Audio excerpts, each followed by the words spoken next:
I wasn't going to record a video today, which is why I don't have like matching eyeshadow to my clothes and I'm not done up. I'm on holiday, I'm under the weather, I'm not in my house.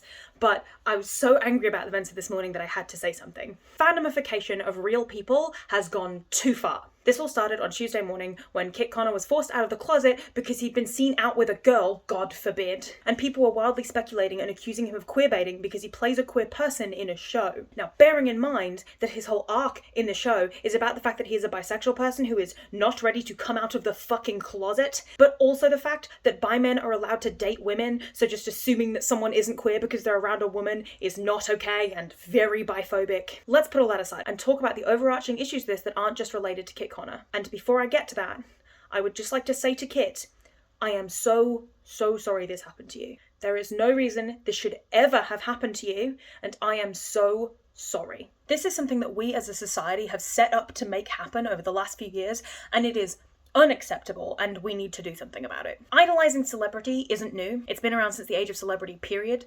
Ever since there were people who could do plays, there have been people who idolize the people who can do plays. It's just a fact of life. But this commodification of celebrity identity has only been a thing for the last 100 years or so, and it's only been getting worse with the rise of social media. Everyone knows about Marilyn Monroe and how her identity was twisted in the public eye, and I have a lot to say about that because I did part of my dissertation on it, but it's gotten a lot worse in the age of social media. Like, can you imagine what Marilyn Monroe's life would have been like in the age of YouTube paparazzi and Snapchat leaks and doxing? It was bad enough as it was in the time that she lived in, but in today's society, people feel entitled to the time and energy and personal lives of celebrities in a way that is frankly uncomfortable. I was first exposed to this in the age of One Direction and all of the like Larry shippers and shit, which is fucking hysterical, given that under Kit's coming out announcement there were Larry shippers and One Direction stans expressing sympathy and then not getting it when people pointed out that that was a little hypocritical of them to be doing that. Shipping real people is not okay. I mean, sure, it's okay to talk about among your friends and stuff. I've definitely joked about it before with my K-pop friends. Everybody's well within their rights to do that on their own time. When you're making that your personality on the internet, when you're making it your profile picture, your username, when you're posting about it and you're writing fanfics about it, that's when it becomes a serious breach of acceptability. It's gross. You're forcing this thing into the view of these people. Can you imagine if you as just a regular person were going about your life one day and open Twitter to find 800 accounts all shipping you your platonic best friend? Or 400 people in your mentions and your DMs accusing you of lying about your sexuality because you went on a date with somebody of the opposite sex? Can you imagine somebody accusing you of lying about stuff just because they can't see all of it because you are a whole person and the image you project out into the world is not the whole story? Can you imagine how dehumanizing that must feel? Part of why I don't want to be a YouTuber, even though I like making these videos and I like doing things on YouTube, is because I don't want to be one of those public figures where people feel entitled to me. I don't want anybody to feel entitled to me, even the people I love. Nobody is entitled to your time just because you think they should be. The combined infantilization and sexualization of women and queer men is really, really disgusting. The way we view them as both something to baby and something to sexualize has always been uncomfortable to me as a woman who has these views impressed on her every day that she goes outside, but it's also being pushed onto a lot of queer men, or men that we perceive or have decided independently are queer, and in particular, Asian men, which is a problem in K-pop and J-pop and everything else. You can do that in your own time, in the privacy of your own home. Thought crime isn't real. You're allowed to fantasize. There's nothing that's stopping you from thinking those thoughts, but there should be something that's stopping you from posting it where they can see it, or atting them in it, or encouraging stalkerish behaviour. And like I've said, I'm a big K-pop fan. I'm a huge fan of a lot of groups, and I've got a video essay in the works about it that should hopefully be out in the next couple of weeks that I've been sitting on for months. But a part of the thing that stopped me from getting into K-pop for a really long time was the fandom, and the way that the fandom, and I know that I'm basically asking to get murdered here, the way that the fandom treats those men and women is fucking disgusting. And people accuse the K-pop industry of queerbaiting a lot, and to an extent I get that. There are clearly times where they're being told to do more of the fan servicey type stuff, but regardless of that, they are real people. So even if their management is telling them, oh, be a bit more cuddly with your bandmates, that's a real human person. That's not queerbaiting. That's someone in an exploitative situation with their management, and you should feel bad for them. There's nothing about that that's cute and funny and okay. Not to mention the poor people who just naturally are that affectionate with their friends and are getting lambasted for it, or having whole narratives spun about them because they gave their friend a back hug. I love BTS, but I would never call myself a member of the army because so many of the armies I've come across are so aggressively ride or die for 7 people they have never met and don't know anything about beyond their public personas, in a way that is palatably unhealthy. If you're an army who does not do this, then this bit obviously isn't about you. Please do not engage. I'm talking about the people who are writing fanfics about these characters fucking each other. I write a lot of fanfic. I write a lot of horny fanfic, but not about real people. These are real fucking people. Can you imagine going on the internet, minding your own business, and then stumbling on an incredibly graphic fanfic about you and one of your best friends having violent intercourse, and then times that by however many of these fics are on AO3 or being screenshotted onto Twitter? And this is absolutely not a call to action against AO3, by the way, before anybody even fucking thinks about it for 1 second. This is not a purity culture thing. This is not, oh, no kink at pride. This is not, I don't like that dark figures allowed on AO3. Filter that shit. You do not need to take action against it. This isn't about censoring people and stopping people from writing things that they want to write. I'm not trying to say nobody is ever allowed to write fanfic about real people. What I am saying is that maybe you should think about what your audience is before you start writing it. You should think about why you're compelled to write this fanfic about these real people and why you think of them as so fictionalized and divorced from reality that you're allowed to write this fanfic about them. It's interesting in a sociological setting because you shouldn't think of real people as people you can write cute little novels about. That's bizarre. I mean, sure, we might go through phases like that as a teenager where you write about your friends or something, but usually you grow out of it. It becomes a thing that you realize is a little bit weird to do. And at the very least, you don't fucking post it on your Twitter. The fact that it is so normalized is why I want to talk about it. I'm not saying we should ban all those fanfics of AF3 because that would be really bad. That's censorship. And I'm sure there are some really well-written fanfics about real people. I'm sure that there's some brilliant writers who have come out of RPF who started by writing Larry fics when they were 12 or are currently writing BTS, John Tate, whatever the fuck they're called, fics now. But you have to start thinking critically about why you feel so connected to these identities, this idealized version of these people who are people that you feel like you can write fanfic about them. I'm not saying to ban fanfics. I'm really not. I need to be very clear about this because there is a history of people going all purity culture on AO3 and demanding they be shut down, and I am not in support of that. I want to be very clear. I'm just asking us to think more critically about why this is the biggest genre of fanfic on AO3. I'm not even going to touch the Dream SMP crowd. Please leave me alone. But I will point out that Tommy Innit only turned 18 this year, and he's had sexualizing fanfic written about him for a while. The way we treat these people, particularly women and queer men, is unacceptable. And I think the way queer men are treated in particular comes down to Yao and how that evolved from straight women writing fetishizing stories about gay men for other straight women. And I am a huge fan of the BL genre, something else that I have an essay coming about eventually. But regardless of how big of a fan I am of the genre, I would never be a part of the subset of those fandoms that ships the actors together, which is a huge part of the culture of the fandom.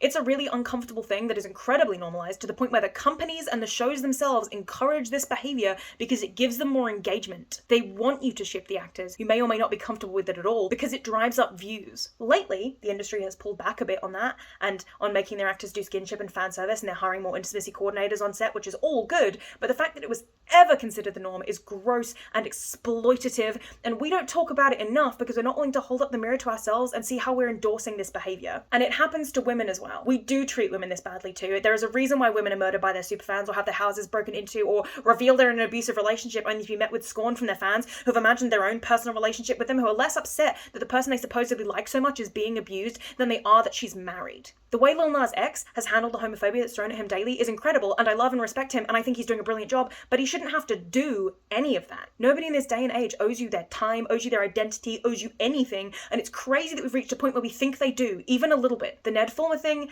is slightly different because it involves a serious power imbalance and a lot of public figures, but even that went too far in a lot of ways. It's crazy that we've reached a point that when John Mulaney's marriage fell apart, people took that personally, even though his wife isn't a public figure and almost no details of the end of their relationship were made public. The narrative spun out of control in a matter of days. He went from being the internet's golden boy to being the villain of the month for decisions he made in his personal life that we should not be privy to. He didn't do it to you. Why are you feeling personally attacked by the breakdown of a marriage of a man that you don't fucking know? It's deranged, and I feel bad for anybody that has to deal with fans in their inboxes and DMs shipping them with people speculating about their sexuality or their relationships and assuming something about them just because they haven't spoken on it personally. I don't know why we as a society have normalized it to the point that it is. It is fucking uncomfortable. It's this kind of fanaticism that encourages people to post under people's tweets about personal tragedies with things like, well, maybe if they stand Luna, this wouldn't have happened. Look me in the eye and tell me that you think any single member of Luna would have endorsed that shit. Do that in front of a member of Luna. Get in front of Yves or whatever and tell someone who is devastated because of the loss of a family member in the Itaewon Stampede that if they just stand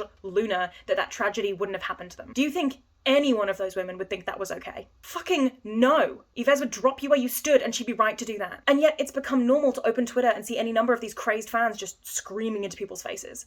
I can laugh at crazy K-pop tweets as much as the next person, but God, do I pray most of them are jokes, because if people are this deranged in a public setting, what are they like in private? This has gone well past parasocial. We have breached obsession. One of the things that has been very well-meaning but ultimately misplaced is the people saying things like, he is not your friend, he is not your family member, so you are not entitled to know his sexuality. But just to be clear, nobody owes you anything. And that includes your friends and family. You are not owed the sexuality of your friends just because you are in their lives and just because you would be supportive if they did come out. Nothing about that makes it so that you are obliged for them to tell you their sexuality. That is none of your business. And it's really frustrating to see that waved about as an argument. And I get what it's trying to say. They're trying to say they're not your friends, they're celebrities. But in the same vein, don't fucking pressure your friends to come out either. Don't out your siblings or your cousins. None of that would be okay regardless. Constantly pressuring your friends or your relatives just because you think they might be queer is also a bad thing to do. It's just worse in this case because it was hundreds of thousands of people doing it as opposed to you just on your own pestering your best friend in private. So back to Kit Connor. Verily Bitchy already has a phenomenal video about this, so if you're interested in that, please go and watch it. It's brilliant. But I would like to talk about the extension of representation into criticizing real people, because that's how we got here. There was a period of time where any gay content in a story was considered good representation, just because we were so bereft of representation that simply seeing a single gay character on screen was enough. Same with people of colour, different religions, neurodiverse people. Beggars can't be choosers, so we accepted what was given to us. All we asked for was that we got some more of the content we were being fed, regardless of if it was nutritional or not. And this metaphor's gotten away from me a little bit now. But now, it seems nothing is ever good enough. Queer people write queer novels about queer experiences, but because those experiences aren't all universal, people complain. The book of Love, Simon, which is infinitely better than the film, by the way, like to go on a tangent, even though this entire essay is predicated on the fact that we criticize things too much, Love, Simon was very much on the opposite end of that scale, where maybe we didn't look at it through a critical enough lens at the time. Like, it's not just me that thinks the Ferris wheel kiss at the end is a bit weird and off-putting. And it's also not how that happens in the book, which is also part of why the book is better. Feels less like forcibly outing someone and having a bunch of overly invested straight people clap, and more like two gay boys finding each other, which is, you know, what the story's about. And it super doesn't sit right with me the way his friends react to finding out what he did. Like, yeah, he shouldn't have encouraged a guy to go after his friend when he knew she wasn't interested, but that was literally the worst of it. He was in the closet and scared and being blackmailed, and it's a very heterosexual take of that situation to just blame him for that. But I digress. Simon versus the Homo sapien and Gender, infinitely better title than the film too, by the way, was written by a woman. And because she was writing a gay male love story, a section of the community got up in arms trying to defend gay men from being fetishized by straight women. As someone who's read the book, I could tell you that's not what was happening, but I'm also one person. The backlash got so intense that she had to come out as bisexual. Do you understand how fucked up that is? Our community forcibly outed someone just because some people didn't agree with her writing of the queer experience because they falsely believed her to be straight. I can say with total confidence that I never read the book as being written by a straight person, but also that shouldn't matter as long as it resonates with people. See, I'm a writer, and a couple of years ago while I was at uni, I started writing this fantasy novel with characters of different ethnicities and trans people and disabled people, not because I was trying to tick off diversity boxes, but because that was my lived experience as a queer person in queer friend groups, and I wanted to write a fantasy novel where it did feel like an authentically queer ragtag found family, because that is what the queer experience is. That's what friend groups are like in the real world. And I got so paranoid about the idea of people having a go at me as a white person writing a black woman, or writing about a disabled character's experience, or writing about trans people or non-binary people, because I'm not trans. I might be non-binary or gender fluid, but we do not have time to get into that. I got so paranoid about it that I couldn't finish it.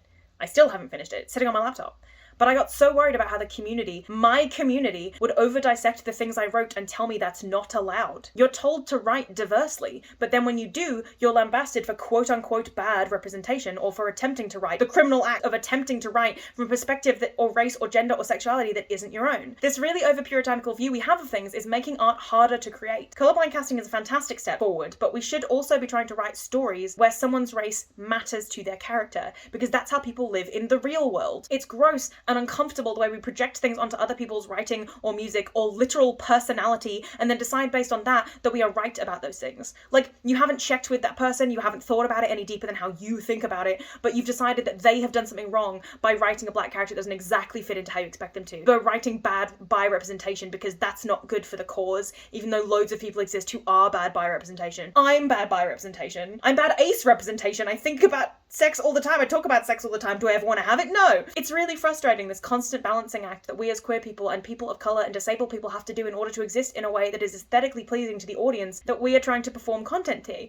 It's terrifying to know that if you put one step wrong, then the weight of the entire internet will collapse down on top of you until you're forced to do something like come out or disappear entirely. None of that is acceptable. I shouldn't be stopping myself from writing more diverse novels because I'm scared about the way my own communities will reject them. I'm not expecting to write novels or shows that will please everybody. Nobody should ever attempt to do that. They will be terrible. But I shouldn't be terrified of how my own community will react to something I've written about my lived experience in that community. Just like an actor playing a queer character should not be expected to out himself or even be queer in the first place to be playing that character. It's always good to have diversity hires and to make sure that we have minorities authentically portraying their experience, but it's not fair to push that onto people who are not ready to come out yet. Lucas Gage put it best when someone accused him of capitalizing on being cast as a gay person, and he responded with, "You don't know my alphabet." Because they don't. Why would you assume that this man is not queer when he has played so many queer people? And even if he isn't, why does that matter to you personally? Maybe he's closeted for a reason. Maybe it's just not your fucking business. None of this is your fucking business. That's the main takeaway from all of this. Leave people alone. They are real people, and their identities and their lived experiences are not your fucking business. Lizette? Yes? Do you have any thoughts? So this is my friend Lizette. It's her place I'm staying at. It's a guest room at her place, but it's a room. Thoughts about the situation? I mean, tell me about your thoughts of like as a My Chemical Romance fangirly, because they have like a similar situation. Oh, they do. So being an active member of like the My Chemical Romance fan community since I was like, I don't know, 11, 12, obviously like I got exposed to like all the Ferrard stuff, Project Revolution, the fights, the fanfics, the lot. It's just a lot. The whole, like, My Chemical Romance always has been a queer band, very openly, very visibly. It's not difficult to miss when you're queer yourself. But then you get people within the community being mad when Gerard or Frank, for example, being like, oh, they're not out, they're not labelled, they're queerbaiting. You cannot queerbait a real person. Yeah. It applies specifically to fiction and only fiction. Seeing that applied to people, like, it's happening all over again. I was saying to Talis in the car earlier, like, how can you watch Heartstopper, be a fan of Heartstopper, and then turn around and defeat the whole point of the show? Like, did you close your eyes? Did you close your ears? Did you just have it on in the background while you were cooking on the entire time? Like, the whole plot line is about not outing people when they're not ready, about accepting people, not making judgments, like, you know, just being accepting. As a, I don't know, genderqueer, bisexual, I don't fit in all the neat little boxes that people want to. The whole point of, like, being queer and stuff, it's like, it's a spectrum, everyone's different. You don't have to label yourself, you don't have to fit in a box. And then we're going into this dangerous bit now where it's like, so what box do you fit into? Which diversity quota do you tick? Literally, it's not to out myself as a Dan Howell girly, but same. First your crush was J-Lo, and now it's Evan P. Why do I need a box? But then even touching on like the fan stuff, like I was a big Dan Howell fan, I liked Phil, but like I was never a part of the fandom PH because it freaked me out. Like it's the same reason why I struggle with like armies and like Luna stands that I don't know the name of. Like sorry Luna stands, please don't kill me. But like it's so uncomfortable, that level of fanaticism. It turns normal people away, and the whole point of having that level of fanaticism is that you're trying to like bring people into the fandom. You want to tell people how great it is, but by having that level of behavior, that escalation of behavior, it pushes people away from this thing you're trying to create. Like Dan and Phil have openly spoken about how they had to move places because people had found their place, about how they knew that there were people who were shipping them and who were like uncomfortably prying into social life, people who like combed through all their previous social media to find out if they'd ever said anything remotely gay sounding. That must be, as a person just living in the world, that must just be like fucking terrifying, especially when you came up in the age of like not knowing what YouTube could do to you as a career. Like he didn't know what he was getting into for that. And actually, as an aside, because I forgot to mention this in the script, the fact that there were people who like, because Joe Locke was bullied off of Twitter 2 days ago, the fact that when Joe was bullied off of Twitter, a bunch of the people who were like having a go at him basically said if he didn't want to be like treated, like if he didn't expect to be treated this way, he shouldn't have got into this profession. Like nobody gets into the profession of being an entertainer with the expectation that they're going to be bullied and treated like shit. Like why is that something that we just go, oh well yeah, but you're a celebrity, so we're allowed to just treat you like garbage? You are not entitled to a person's identity. No. You are not entitled to know anything about anyone, regardless whether or not they're in the public eye, and it is genuinely frustrating and upsetting to see that so many people are of the attitude where they think because they enjoy something they are entitled to information about people that are in it. I was saying to Talis earlier about one of the actors in House of the Dragon playing Aemond. Can't find anything about him online. You know his name, it might not even be his real name. You can roughly know how old he is, nothing else. And again, I was saying I miss the age of like having somebody who's like a work you enjoy, like an artist, a writer, and knowing absolutely nothing about them. Like it adds more to the mystique, like I'm interested more. I don't need to know who they like are as a person really to enjoy what they've created. No. I don't need that. Why do you need... I get it, it's because you're engaged and you want to know more stuff, but like at a certain point it stops being fandom and starts being fanaticism. And like that's when it gets creepy. To the point where like one of the Thai BL stars that I mentioned earlier, who has done a lot of like fan servicey stuff, he was one of the people in Kit's mentions who like posted a heart because like he gets it. Of course he gets it. It's really hard to be a person in the public eye with a hidden anything, but especially when it's something like your sexuality, which, you know, your family might not know yet. Like why should you out yourself to the entire planet if you haven't had a conversation to your parents yet, or your siblings, or your friends? It's so weird, this like dehumanization of people to just turn human people into a commodity that we own. It's going back to the box you fit in. It's like, which box do you fit in so we can package it and sell it neatly to the masses? Yeah. It's like, I don't want to be sold, thank you. It's just very uncomfortable, and I don't like where we're at, that this is seen as something to normalize. That we forced an 18-year-old kid to out himself because he went on a date with a girl. Because that's also just really biphobic. Bi people are allowed to date people of the opposite sex. I like men. You're dating a man. You're bi. I've been dating a man for like 7 years. Yeah. Like, and I love it. I love him. He's great. Yeah. Does that make her less bi? No. I went through that like really shocking, embarrassing phase, and I hate it because he's a lovely person. I adore him. I worship the ground he walks on. I don't know where I'd be without him. I went through that unfortunate, horrible phase. It's like, yeah, I'm bisexual, but I'm with a man. Right. Yeah. I got that biphobia drilled into me. I'd even have people being like, oh, you might want to change your label because that's actually transphobic. You can't be bisexual, you need to be pansexual.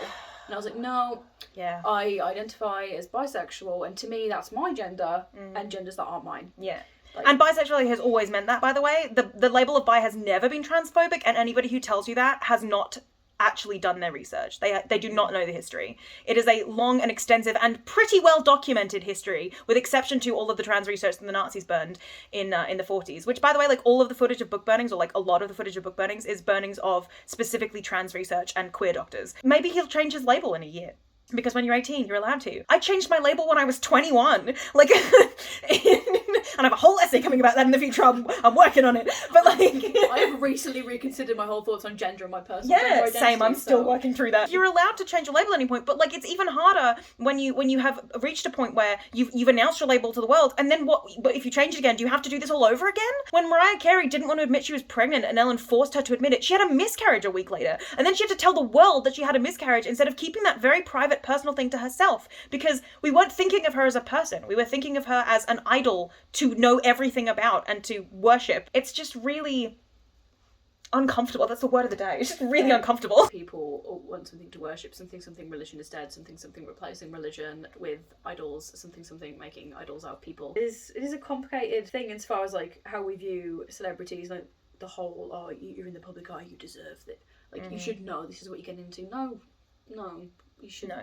That should not be something you expect as a human person in the public eye. You should not expect to be treated like shit. Even making this video, I am aware that if it gets big enough, there will be a backlash that will fall directly on me. If I'm gonna post the video, I just have to be okay with that. That's crazy. That I just have to steel myself in case the video gets big enough that people come out of nowhere and start attacking me. That's just what we're supposed to be used to. It's become this point where you do have to you have to fit yourself into the boxes so that you can be accepted. Whereas the whole point of like being like labeling yourself as queer or like joining those communities was because you didn't fit into the boxes that the rest of society had fit for you. The whole point was there's supposed to be like a lack of boundaries and a lack of boxes, and it's frustrating that everything's become so insular nowadays. Everything has to be categorized and listicled and like tiered, and it's just like, oh, I'm tired. There's a certain point of organisation, I think, where it falls back into being disorganised and unhelpful. It's not something that, like, people in the past had to deal with as much, but they still had to deal with it. Like, I mentioned Marilyn Monroe briefly, like, she had to deal with a lot of that stuff, and the way we tell people's stories,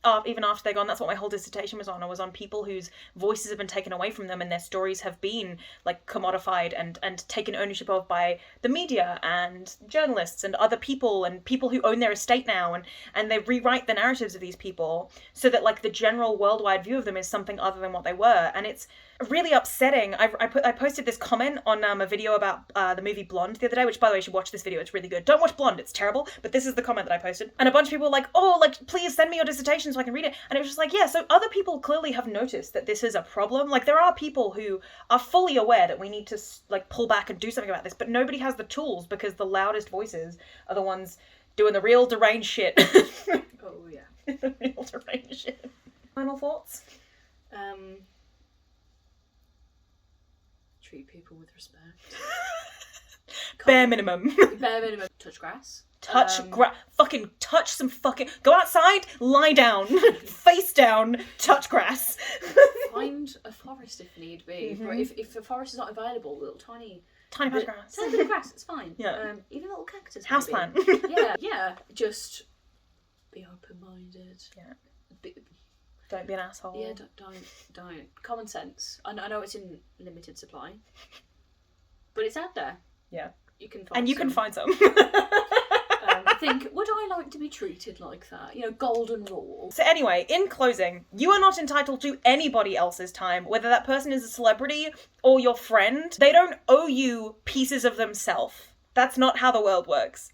If they give them to you, that's great, but they should only do that when they feel comfortable enough to. We should not be forcing people to admit things about themselves just because we've decided that we have to know when it's not our business. You are not entitled to anybody.